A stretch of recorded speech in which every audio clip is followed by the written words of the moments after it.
মুসলমানদের প্রাণকেন্দ্র মক্কা শরীফ, যেখানে আসলে আপনার হাজার পেরেশানি থাকলেও আপনার মনটা ভালো হয়ে যাবে। যেখানে আপনি আসলে আপনার দিল ঠান্ডা হয়ে যাবে, প্রশান্তি লাভ করবে। দেখুন পায়রাগুলা তাই নিশ্চিন্তে তারা তাদের খাবার অন্বেষণ করতেছে। তাদের কোনো চিন্তা নাই, ফিকির নাই। হাজার হাজার লক্ষ লক্ষ মানুষের ভিড় মক্কা শরীফে।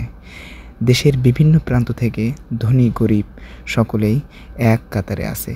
নাই কোনো হিংসা, নাই কোনো বিদ্বেষ। সকলেই কেমন যেন এক সুতায় বাঁধা এই মুসলিম জাতি।